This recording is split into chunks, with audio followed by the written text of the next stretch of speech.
Om Swastiastu, Bapak dosen yang terhormat, serta teman-teman peserta PPG dari kelas 34 yang kami hormati pula.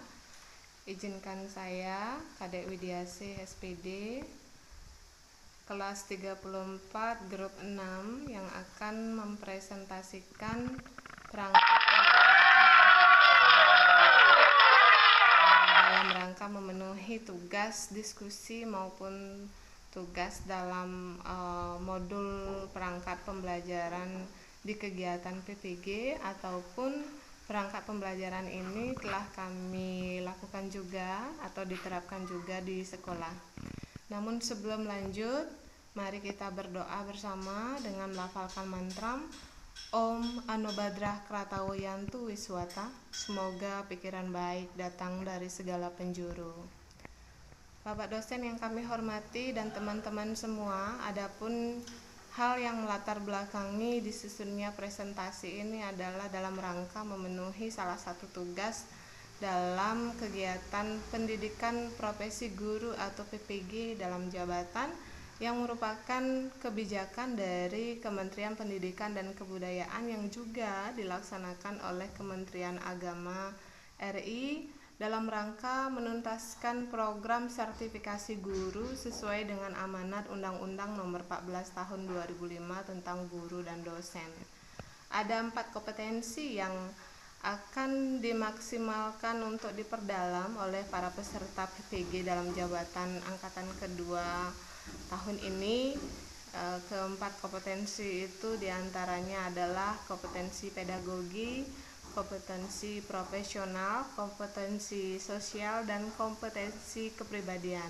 Nah, salah satunya dari kompetensi tersebut yang harus dikuasai oleh seorang guru maupun para peserta PPG dalam jabatan adalah kompetensi pedagogi, yaitu kemampuan guru dalam mengelola kelas, melaksanakan pembelajaran, memahami peserta didik, berikut masalah-masalah yang dihadapi peserta didik, serta trik dan cara menghadapi peserta didik. Kemudian guru juga harus menguasai kurikulum, membuat segala administrasi pembelajaran yang dilakukan. Nah, adapun administrasi atau perangkat pembelajaran yang telah disusun ini sesuai dengan Permendikbud nomor 20 tentang standar kompetensi lulusan, kemudian Permendikbud nomor 21 tahun 2016 tentang standar isi, dan juga Permendikbud nomor 22 tentang standar proses, dan yang terakhir adalah Permendikbud nomor 23 tahun 2016 tentang standar penilaian. Adapun yang telah kami lakukan, yang pertama adalah membuat analisis SKL KIKD. Kemudian analisis ini dituangkan dalam program tahunan. Di program tahunan juga kita atau biasanya para guru akan mengalokasikan waktu per KD selama setahun. Jadi per semester ada muncul berapa KD, kemudian per KD-nya diberikan alokasi waktu berapa. Itu analisisnya dilakukan berdasarkan muatan materi, kemudian daya kompleksitas dari materi tersebut. Jika materi atau KD A misalnya kompleksitasnya tinggi, maka diperlukan alokasi yang lebih lama untuk mempelajarinya. Begitupun sebaliknya. Kemudian dari program tahunan dituangkan lebih rinci lagi ke program semester.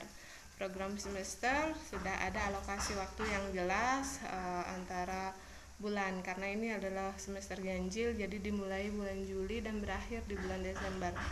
Di program semester juga muncul libur-libur atau hari tidak efektif belajar juga dicantumkan, sehingga dari analisa tersebut prota-promes, kemudian rincian minggu efektif, kita akan benar-benar mendapatkan waktu yang efektif belajar itu berapa minggu atau berapa kali pertemuan. Kemudian dari analisis SKL KIKD kemudian diturunkan ke prota-promes, maka disusunlah silabus. Nah, yang kami tayangkan di slide PowerPoint ini adalah sampel.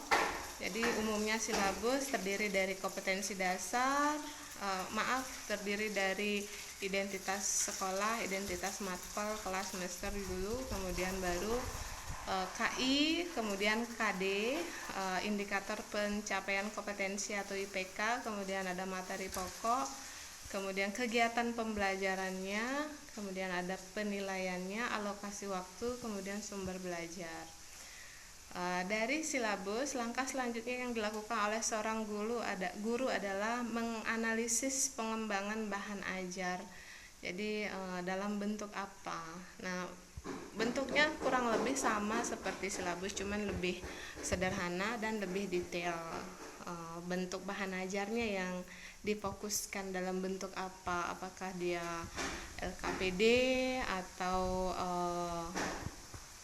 PPT, maksudnya PowerPoint, atau media online atau multimedia mengambil dari Google, YouTube, atau media yang lain.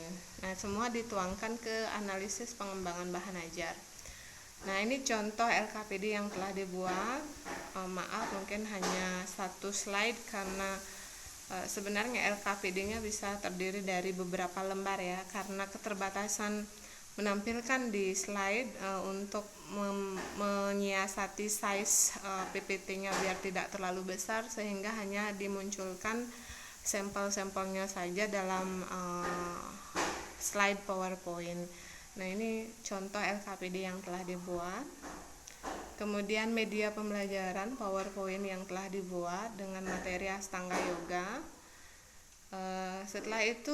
Setelah melaksanakan perencanaan pembelajaran, terakhir adalah melaksanakan penilaian. Nah, di penilaian ini, sebelum melaksanakan penilaian, kita harus menyusun beberapa admin dulu, seperti misalnya telaah penilaian K13. Nah, ini salah satu contohnya. Kemudian setelah itu menyusun indikator, kisi-kisi soal, kemudian merakit soal, kemudian diberikan soalnya kepada siswa. Setelah siswa melaksanakan tes, lisan maupun tertulis,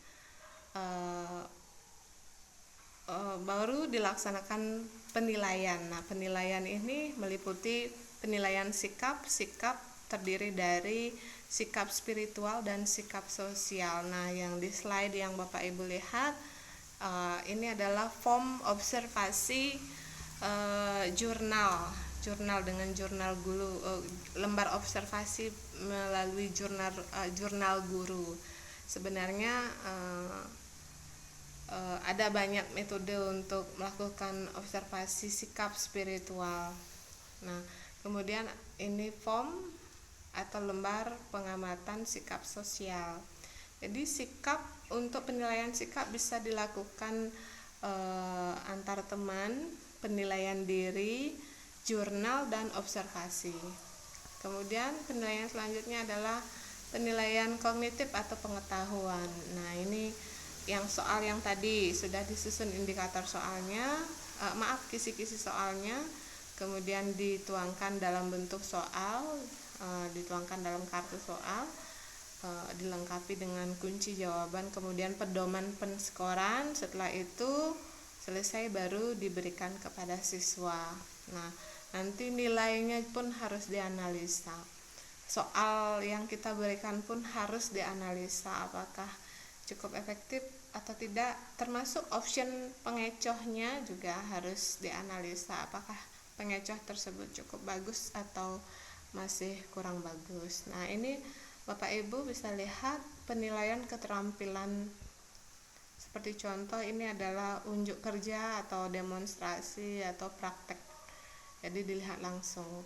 Selain penilaian keterampilan dengan unjuk kerja atau demonstrasi atau praktek, ada juga metode yang lain, yaitu dengan penilaian produk atau penilaian proyek.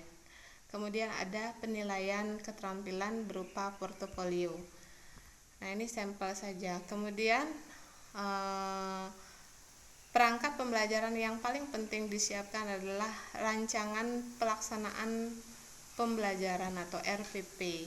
Nah, RPP berdasarkan eh, SE Menteri Pendidikan tahun 2019 telah disederhanakan, yang tadinya banyak sekali komponen RPP dan jumlahnya bisa berlembar-lembar.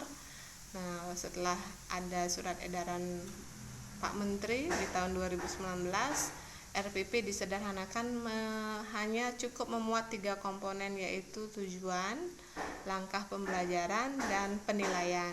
Nah, yang saya tampilkan di slide ini adalah RPP luring yang disederhanakan. Jadi tetap ada identitas sekolah, identitas matpel, kelas semester, KD, KI-nya, kemudian tujuan pembelajaran, kegiatan pembelajaran, dan penilaian. Nah, yang ini RPP satu lembar beneran, yang daring ya. Nah, Bapak Ibu silahkan lihat dan cermati sendiri. Ini hanya sampel. Kemudian yang ini RPP lengkap. Sebenarnya ini 3 halaman dan belum selesai. Ini masih banyak sekali halamannya, termasuk penilaian. Nah, itu bisa puluhan lembar untuk satu RPP. Nah, demikian Bapak Ibu yang bisa saya sampaikan. Kurang lebihnya mohon maaf. Ampura, titiang puputang antuk para santi, Om Santi Santi. Anu, buka deh. Buka deh Weka, video. yang nu ngerekam. Oh, tapi bes nih. Oke.